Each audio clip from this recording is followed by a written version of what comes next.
ఈ ఎగ్జామ్ రాసేది 3 లక్షల మంది, కానీ సీట్ వచ్చేది 5,000 మందికి మాత్రమే. నేను మా దోస్తుగాడు ఈ ఎగ్జామ్ ఏం ప్రిపేర్ అవ్వకుండా రాస్తే మాకు సీట్ వస్తుందా రాదని మాకు కూడా తెలుసు. అయినా కానీ ఎగ్జామ్ రాసినాం. మా ఎగ్జామ్ ఎక్స్పీరియన్స్ ఎట్లుండేనో తెలవాలంటే వీడియో ఎన్ని దాకా చూడు.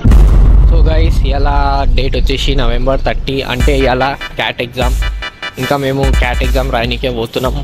ప్రిపరేషన్ మొత్తం గట్టి అయిపోయింది. ఇప్పుడు పోయి ఇచ్చి పడేసాలి, కంప్యూటర్లో బ్లాస్ట్ అయిపోతాయి. గైస్ మొత్తం కొట్లాడుకుంటారు కుక్కలు, మన వీడియోలు వస్తాడేమో అని చెప్పి చూడు.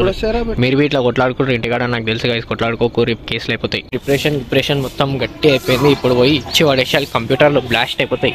సో గైస్, ఫైనలీ మన బాయ్ వచ్చేసిండు. మన బాయ్ ఏమంటుండంటే ఎగ్జామ్ కొద్దు, పోయి ఖాళీ కొద్దాం కాదు, ఈయనే 10 అవుతుంది, 11 కాడ ఉండాలి. ఇప్పుడు మెట్రో కోదాం బ్రో, చాయ్ తాగుదాం అంటుండే. ఈ టైంలో చాయ్ వస్తే ఏమవుతుంది, చాయ్ బాగున్నాడు.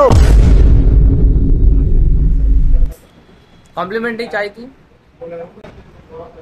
సో గైస్, మేము ఛాయ్ తాగుకుంటా మస్తు టైం వేస్ట్ చేసేసినాం. ఇప్పటికే మస్తు లేట్ అవుతుందని చెప్పి బస్సులో పోయే బదులు మెట్రోలో పోతున్నాం చూడురి. గైస్, ఒకవేళ మీకు దమ్ ఉంటే ఇదే బిల్డింగ్ కమెంట్స్లో చెప్పుర్రి.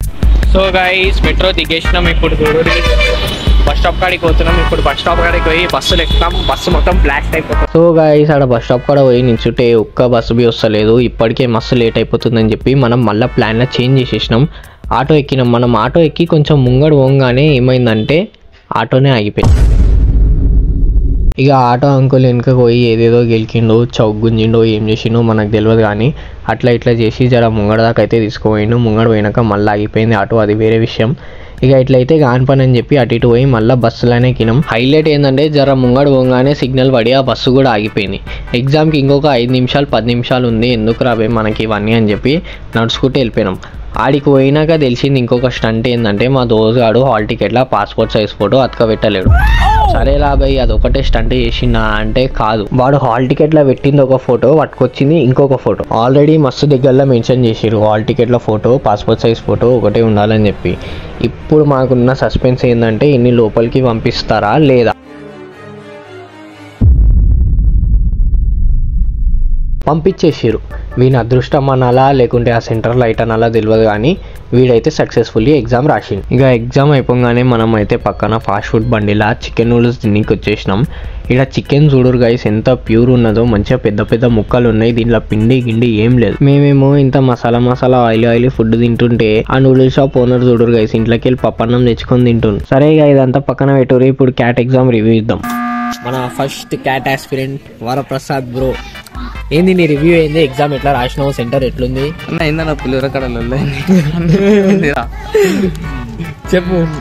ఓకే, బాగానే రాసినాం. మనం ఎట్లా టైం పాస్గా రాసినాం కాబట్టి మనకి పెద్దగా ఏం కాదు. ఎస్, అన్నిటికన్నీ అటెంప్ట్ చేసినాం. సెంటర్ ఎట్లుంది? సెంటర్ ఒక డిజిటల్ ఎగ్జామ్ వైబ్ వచ్చింది బాయ్. డిజిటల్ ఎగ్జామ్ వైబ్ వస్తుంది. ఇట్లాంటి ఎగ్జామ్ ఎప్పుడు రాయలే. నేను కూడా ఇట్లాంటి ఎగ్జామ్ ఫస్ట్ టైం రాస్తున్నా గైస్. మొత్తం ఓవరాల్ ఎక్స్పీరియన్స్ బాగుండే. కాకపోతే మేము ఏం చదవాలి, ఏం రాసినాం మాకే తెలియదు. కానీ nice experience wise 10 out of 10. రాసడం లేదు, జస్ట్ సెలెక్ట్ యువర్ ఆప్షన్. నీ రేటింగ్ ఏంది దానికి? ఎగ్జామ్ మొత్తం overall experience on the scale of 10. చూడు, నా ఇంగ్లీష్ ఇంప్రూవ్ అవుతుంది. 6. Why did you rate only 6? Yes, ఇంత కాసేం అనిపించలేదు. ఎగ్జామ్ ఏం లేదు, వేస్ట్. అంటే ఒక ఎగ్జామ్ కి రివ్యూ ఎట్లా ఇవ్వాలా? ఆ ఎగ్జామ్ ఎన్విరాన్మెంట్ ఎట్లుంది, ఇన్విజిలేటర్స్ ఎట్లున్నారు, సెంటర్ ఎట్లుంది, పేపర్ ఎట్లుంది? 4 out of 10. మళ్ళీ 4 కిందకి వచ్చినావు. అరే నాకు అవన్నీ తెలియదు. ఓకే, ఏం కాదు, నేనైతే 10 out of 10 ఇస్తా. 10 out of 10 కాదు. ఎందుకు కాదు? నాకు 10 out of 10 కాదు, అట్లానే అంటారు. రీజన్ ఏం లేదు, ఇవాళ సండే ఇంట్లో కూర్చుంటే ఏం రాదు, ఈడికి వచ్చినాం టైం పాస్. డే స్పెండ్ మీద అడగలేవు. మళ్ళీ ఈ రోజు నీ డే ఎట్లా అయిందంటే చెప్తుండే, నేను కూడా 10 out of 11 ఇస్తుండే. ఓకే బ్రో, పోనీ.